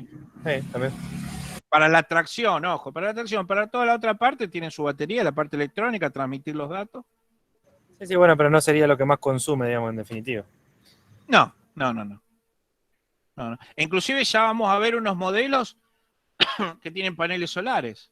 Sí. Lo de la visión, lo de la visión nocturna, Artificial. perdón, artificial, hace unos años, Festo, ya hace varios años, tenía, pero lo que hacía en vez de ir aprendiendo el patrón, analizaba píxeles. Pero estamos hablando de hace varios años, te estoy diciendo. No, es que cuando yo te digo ver el patrón, analiza el conjunto de píxeles, es un patrón. Vos cuando entrenás la inteligencia artificial, lo que estás viendo es eso, ¿sí? Un conjunto de píxeles. Que un conjunto de píxeles es un patrón, es una forma al fin y al cabo, ¿sí? Por ejemplo, para todo lo que era llenado de envase gaseoso y todo eso se usaba, por ejemplo, muchos ya lo estaban implementando, digamos, o cosas así, digamos, que podía ser cámara en blanco y negro o cámara a color, digamos. Obviamente que en ese momento quizás recién la tecnología estaba saliendo y era inalcanzable económicamente, hoy quizás es mucho más viable. Mira, hoy por hoy, si vos querés hacer una inteligencia artificial que te reconozca yuyo y malezas, tranquilamente lo podés hacer con $100. Tranquilamente. ¿Qué necesitas? Un Raspberry Pi, ¿sí? Una camarita, que puede ser tranquilamente la de una computadora, ¿sí? Y cargarle al Raspberry Pi, por ejemplo, cargarle el sistema operativo, cargarle un programa que se llama OpenCV, pero en realidad hay un montón, le podés grabar. Lo que pasa es que le subís el programa Python, después le cargas una librería, lo vas entrenando, ¿sí? Y te haces automáticamente te haces un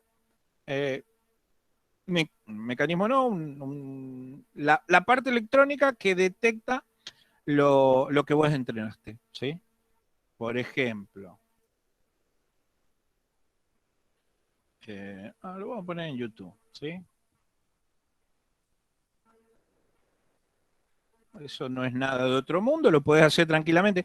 Hoy lo que tienes que, bueno, después dependiendo si vos querés algo mucho más elaborado, seguramente vas a gastar mucha más plata. Pero si no, hay cosas que las podés resolver.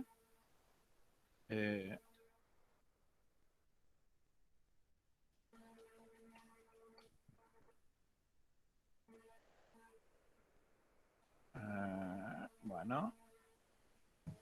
Ese modo sería aprender, ese modo sería aprender, ese modo sería el asistido, ¿no?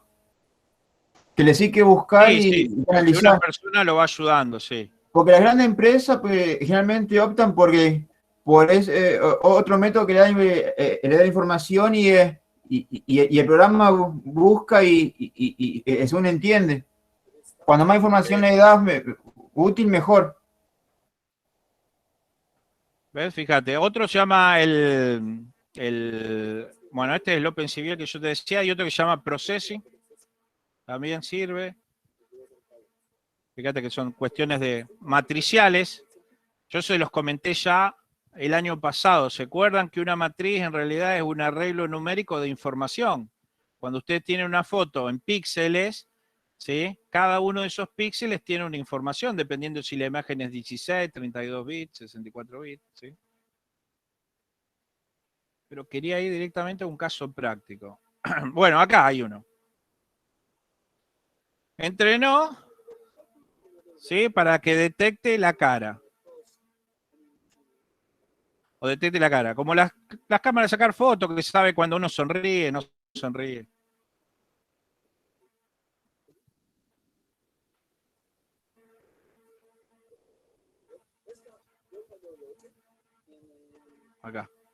Acá lo empieza a correr.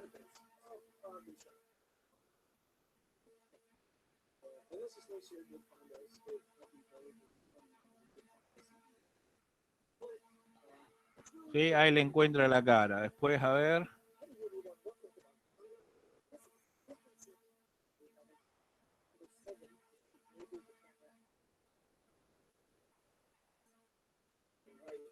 Bueno, ahí te dice cómo tenés que cargar la librería en Python. Uy, me agarró la propaganda.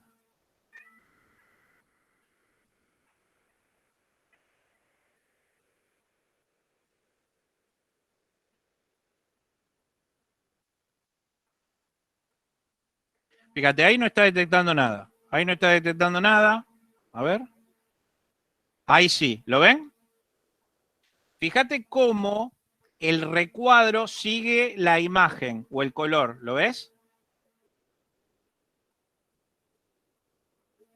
¿Lo ves, Lucas? Hola. Un segundito, ahí voy, ¿no? A ver. ¿Estás, Lucas, o no? Estoy mirando, pero está en la parte de programación. Acá. No llego a ver. Ahí está.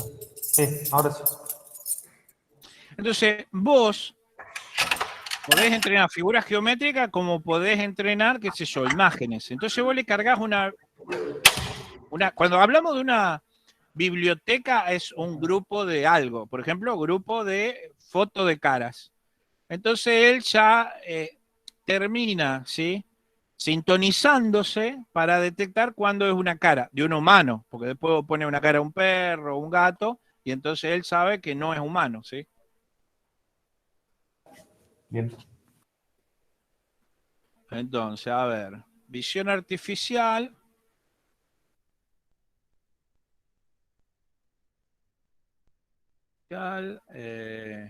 Con Python, ¿sí? Generalmente se trabaja mucho con Python en visión artificial. Inclusive, ¿sí? Acá me escribió Pichi. Se trabaja mucho en visión artificial con Python, ¿sí? Control de visión artificial. A ver. Bueno, este justo es Python y Arduino, ¿ves?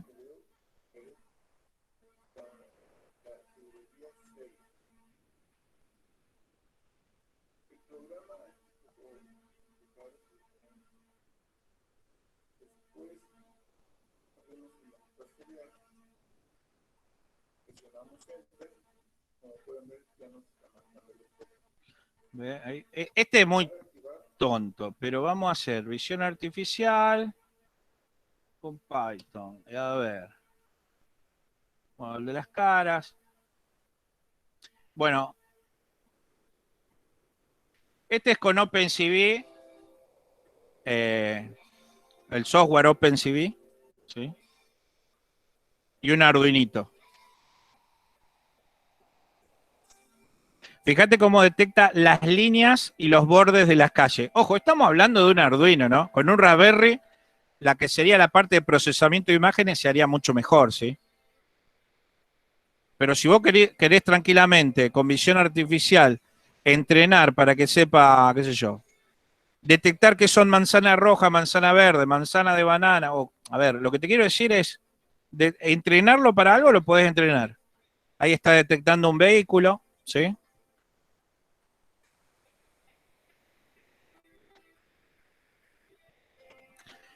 Ahí lo que está haciendo es como manejando el volante del vehículo, ¿sí? Entonces, ve las líneas y fíjate que se mantiene dentro de las líneas. Continuamente está corrigiendo.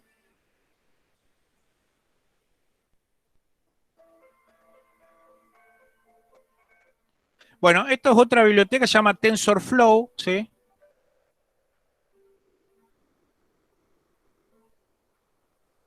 Ah, que ya es la hora. Ah, 20. Listo. Ahí corto, Pichi. En 5 minutos corto. Fíjate, ahí lo hace, tranquilamente puede ser un Raspberry con una camarita web como de computadora, ¿sí? Si querés, usás una cámara de celular y si querés, usás una cámara de fotos, ¿sí? No hay problema. Fíjate que detecta las luces, detecta los carteles, detecta las líneas, detecta los vehículos, ¿sí? Y vos con eso podés entrenar lo que vos quieras, ¿sí? Por supuesto, si vas a hacer una visión artificial para conducir un vehículo, tiene cierto riesgo. Ahora, si lo vas a hacer para detectar cosas de un proceso, no hay problema, vos lo vas entrenando y después vas viendo si tenés que utilizar algún, por ejemplo, qué sé yo. El Raspberry Pi para ciertas cosas anda muy bien, pero a veces tenés que usar otro tipo de computadora. Generalmente estos algoritmos consumen lo que es placa de video, ¿sí? Consumen placa de video. Entonces, si tenés buen procesamiento de imágenes, andás bien, no hay problema.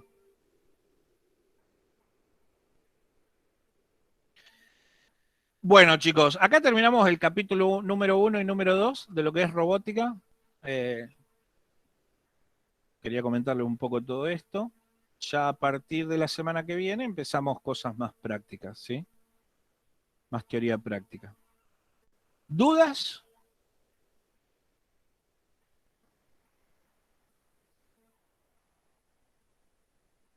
Los perdí a todos por el camino. Fernando Luis Ferrer. No se te escucha nada, Fernando Luis Ferrer. Matías Nelen, todo ok por acá, ok. Todo bien, todo bien. Bueno, Lucas, si te interesa visión artificial, Lucas, con un Raspberry y una cámara, y después si querés en algún momento te explico, es solo instalarle Python al sistema operativo del Raspberry, bajar una biblioteca y después con esa cámara vos vas poniendo o pasás subís una carpeta de archivo, toda foto, por ejemplo, qué sé yo, de manzanas. Y después, qué sé yo, si querés hacerlo con maleza, lo mismo y así. No hay problema. Podés inclusive que detecte 4 o 5 cosas diferentes. Más también. Ariel, ¿me querías preguntar algo? No, yo te estaba diciendo que estaba todo ok. Ah, bueno. Muy bien. Bueno, chicos, espero que les haya gustado la clase de hoy y nos estamos viendo la semana que viene. Felices Pascuas a todos y cualquier cosa que necesiten me escriben. Gracias, profe. Igualmente, felices Pascua. Felices Pascuas. Buenísimo, Ariel, buenísimo. Chicos, en tu rato después entran le damos un recreo y después entran a electrónica. Okay. Bueno. Chao. Chao, hasta luego.